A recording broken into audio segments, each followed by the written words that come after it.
Hello and welcome to the Chess Pit, the live stream where two guys talk about chess. Occasionally, I'm John McKenzie and I'm joined this time by Robin Salfas. Robin, you look very tired. I'm very tired. I've been playing football, so I'm not really tired in that sort of way, but I am tired in another kind of way. But we have a decisive game for the first time in 5 years. I went to a spin class this evening, so I imagine that I'm probably the most tired chess player in the world tonight, and I can't think of anyone who would contend with me for that. So, yeah, doing okay. Yeah, it's happened. It has happened. Yeah, I missed the end of it, so I'm relying on you for covering that. But yeah, we have a decisive game after all of the narratives about draws being slowly killing chess. We now have a decisive game, and let's be honest, that was an exciting game, right? We had a few time scrambles here and there, and yeah, what did you make of the game as a whole?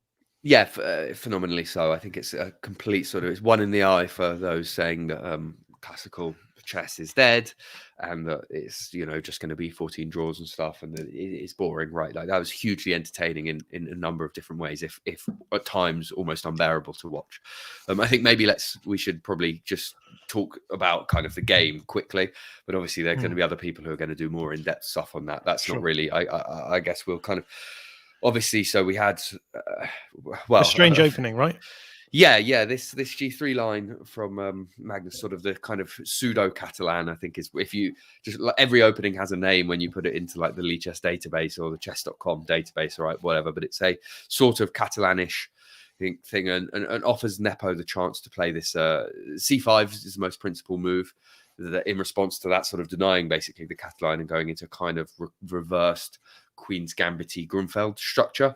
Again, I won't sort of delve deeply into it theoretically, but I think Magnus's point was obviously to play something that's just a bit off the beaten track and get, Nepo's preparation is clearly excellent, and I just don't think that going into any of these, going into the E4 didn't work for Magnus to get anything really. And while obviously he could have another crack at the Petrov, there are other ways to go. I think that was clearly, as it transpired, a solid decision to make. Just get a position and play chess. Yeah, and then I think the other big moment in the game is that first time scramble where the computer engines were penduluming back and forward. That was quite exciting.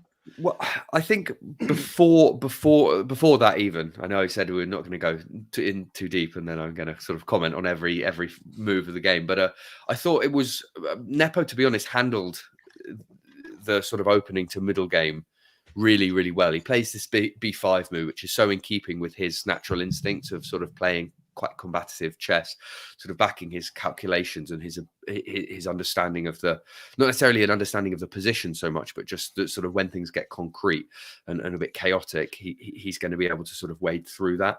And so he got quite a nice position, to be honest. And it's obviously fairly even, but Black had a pretty nice position there, and some might even argue that maybe he should be the one, sort of just with the middle game that they got, that he should be pushing and stuff. And I think early on, it's perhaps just a little disappointing that by the time they got to that time scramble, that it was Magnus that was the one with the winning chances. It got into this position where Magnus gave up the queen for 2 rooks, and that it felt like, sort of from a long-term standpoint, the imbalances were all going to be in Magnus's favor after that, even though there were points at which Nepo was dynamically better off. I'm sure we'll come on to now. We approach that actual time scramble. That was mental, wasn't it? Like, that was just, I mean, the no increment, I think, is a great idea, purely, again, in terms of entertainment value, and it certainly gave us what we wanted, if we wanted something that was going to keep us at the edge of our seats. Yeah, and I suppose the sort of question about the opening, you've said that it does look as though Carlsen was justified in taking the strange approach that he took.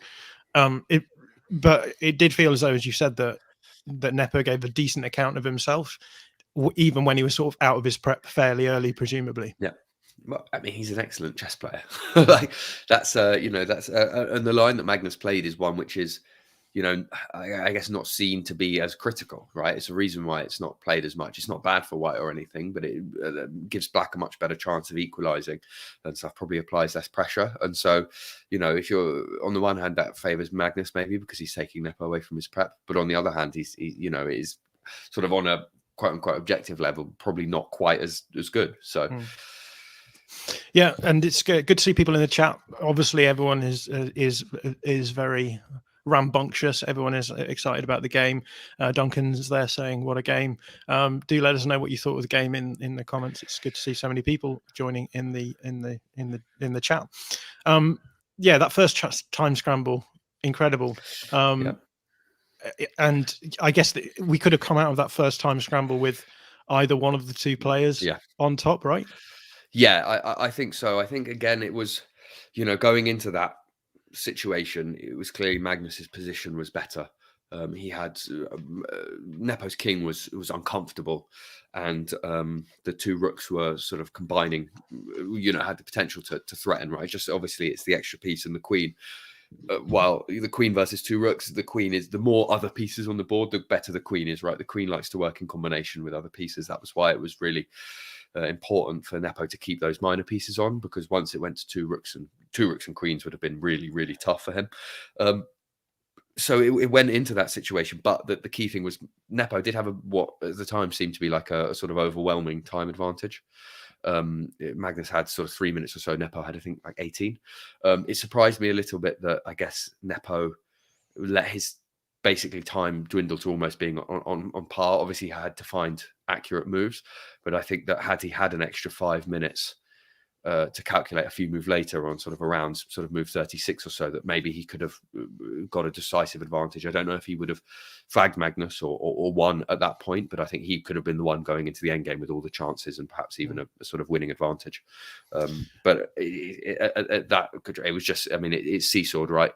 There was Magnus had at one point a sort of +4, and then at one point it was -2 for Nepo. So I mean, it's really, I think one of the things it shows you once again is how the engine evaluations are sort of meaningless, particularly at that playing at that speed, right? Yeah, no, it's nice we've got a question from Hugh, which you've just answered. Hugh O'Connor in the chat. So he says, "I realise it's probably silly to ask if Nepo just blew it a bit in that first time scramble, but how much time he had did he?" So yeah, I guess you would you agree with that, or is that the sort of thing where that's kind of the point of not having the increment, because it makes it a time scramble, it does make it a squeaky bomb time in chess terms. When he it's hard to say. If you were going to defend Nepo's play, you would say that the point at which he had that time advantage was around when he played h5, and I can't exactly remember the next couple of moves, bishop b2, I think, and he took quite a long time over those moves, but he was in a worse position, right? He had to be accurate, and Magnus was very low on the clock, so I guess he felt like he could afford to take that time. He wasn't to know that a few moves later he would have a position to blow because he didn't have enough time. If that makes sense, right? He was only by the grace of Magnus making errors was he actually in that position later anyway. But I mean, Magnus's sort of quote unquote win, right? This rook c1 line, I think, was such a computer line as well. There's just it's very easy to say, oh, that was a win for Magnus, right? Every sort of comments flashing up, Magnus is, how is he not playing this and stuff like that. You look at that line, it was just like with the benefit of the analysis board, Pogar and Ganguly weren't getting close to it, right? They analysed bishop b2 for a long time and said that seems to be better for, so they sort of agreed with Nepo's decision. So blew it is a little bit strong. Bishop takes b4 did seem natural. That was the one where you would say that again, but calculating that there was some win there after the complications with the rook sliding over to a1, it's complicated. It's so complicated. I think I think it was probably getting through that first time control in that position they had was possibly a fair result, you could say. Yeah, and I think it's also worth saying that, okay, there's going to be engine moves that are out there. You're least likely to find those engine moves in a time scramble anyway. So you're just going to be making natural moves. So it shouldn't be that surprising that he went for what looked like a natural move, I think. Following that, then we go into the next time period. How did you feel that one went for the two players? Well, I think that this was the bit of the game that I followed the least closely because I was on an exercise bike. But I think that it sort of looked from that position that it looked like it was going to be drawn, but it was all about understanding of the position there. And so Nepo managed to sort of coordinate and get his bishop defending his passed pawn on a3, and then it was but then at the same time, other than that, all the imbalances were in Magnus's favor. You say he was better materially, safer king, etc., etc. And I think understanding of the position perhaps came in, and I felt like Nepo was okay on that. At one point, Benji, when we were in the group chat, was talking about he predicted this rook takes a3, giving up offering up a rook, right, for the bishop, and Nepo correctly didn't accept it. Took a pawn because that was instead. just crushing, wasn't it? I think if you went the exchange. Yeah, I think so, which is interesting, right? Because you would think winning the exchange would be good there, but it's the problem is, again, it's that factor of the queen on her own is just can only do so much, and with the sort of 3 connected pawns, that's it was going to be tough with just one piece, even the queen, to defend that. And then going on into that, I mean, Nepo seemed to play that well, in the sense that he wasn't playing for a win at that stage. And he got to this the end of the second time control and into the increment portion with still a table based draw. Once eventually the exchange was taken, from that position, Nepo should have been able to draw that. And I guess that was really where Magnus showed, perhaps what people would say sets him apart in that final position. I tuned into for a little bit to Svidler and Kramnik et al. On Levitov chess, and they were talking about this construction with the king on f3, and or just sort of somewhere it could shelter from checks, and getting the knight to g3 as being like that's the formation that Magnus wants to advance this, and that's what it still might be drawn, but it's still much harder to defend. And Nepo missed this queen b6 move, forcing the knight to come to d4 to block a check. It's the only way to avoid repeating. And had Nepo played that, he's pushing Magnus further away from the setup he wants, and if he can keep doing that, he probably holds. But I guess in that time he just didn't. That Magnus is in these end game positions. He has the best understanding of anyone ever, and that won him the game today. So yeah, I guess if you look at the game as a whole, going into this sort of strange opening, actually sort of seemed to play out in the end, got him to his end game position and worked for him. But although I suppose you were going to say that there's a huge amount of variance and happenstance that happens in between. Yeah, I don't know. I mean, my gut feeling is to say that, but at the same time, when someone is so often on the right side of those sort of variance positions, then it's hard to discredit Magnus from earning that. But I think, both players played at times brilliantly well today. It was a fantastic. Chess is the winner, and Magnus yeah. It's the Lineker phrase, isn't it? And that's whatever it is, 32 pieces, 64. How many pieces are there? 8, 32. 16, 32. Yeah, I was right. 32 pieces, 64 squares, and Magnus wins at the end. Yeah. In terms of how the two players come out feeling, how they come out after this game, and in terms of the emotions that they'll be going through, obviously Magnus is the winner. Yeah, I think you've got to count Magnus as the favourite now. I would. Yeah, I'm going to stick my neck out and say that. But what do you think that we will see now from Nepo in terms of he's obviously got to go out and have a decisive result?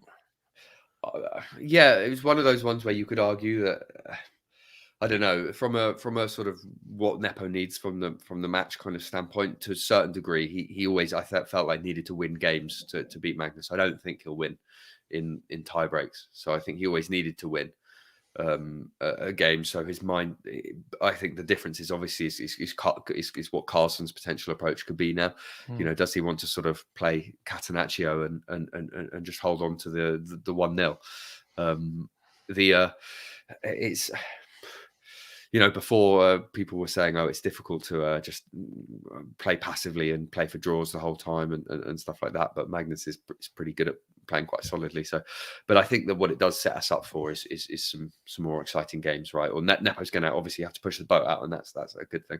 I'd like to one comment I'd make based on today's game is I think it vindicates what we said a little bit about shortening the time control, because a big part of why today's game was different was because not just that it was an unusual opening, but they got to a point as they got out of book much earlier, which means that 2 hours they had was spread over a much larger number of moves that they had to find, and that made the game more exciting. And obviously there's a fine line. You don't want just the game, you don't want it to be silly, right?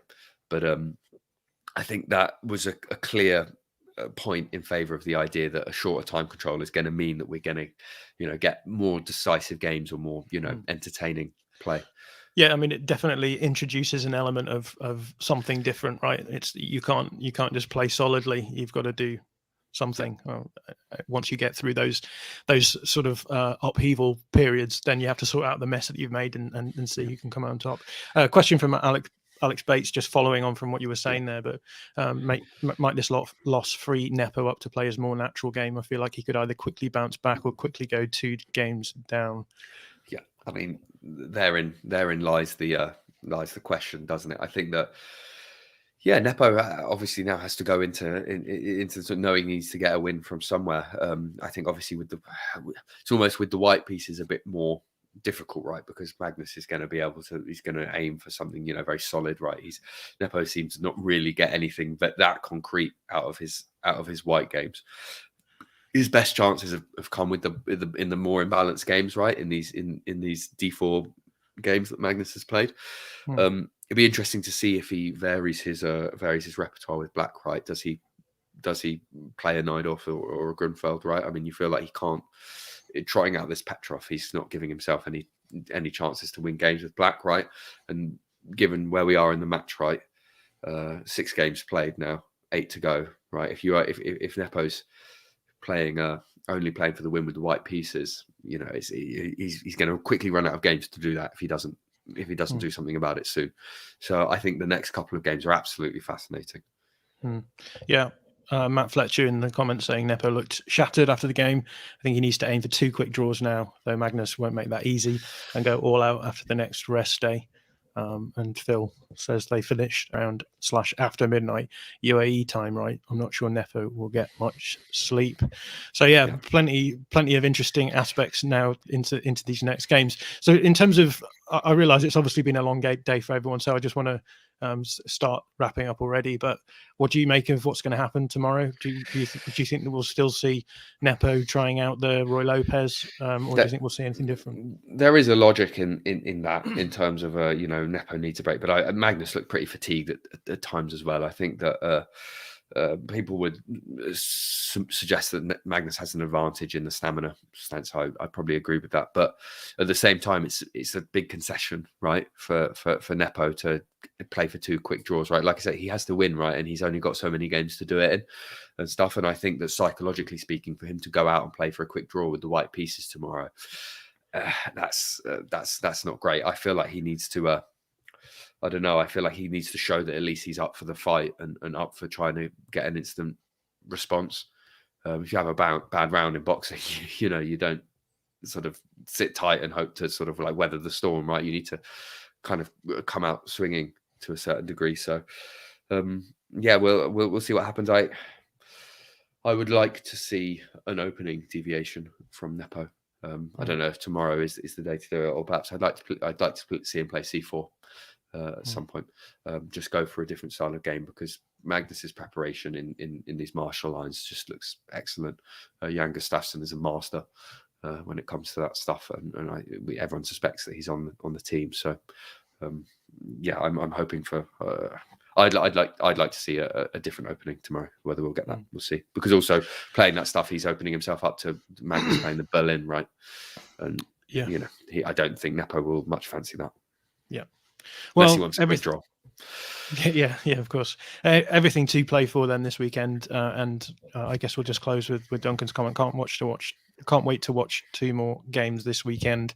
Neither can we, but we are ready for bed. So I will let you all off the hook this evening. But Robin, it's been great chatting to you. We'll be back again tomorrow. hopefully before 10 p.m., but hopefully with plenty more chess to talk about.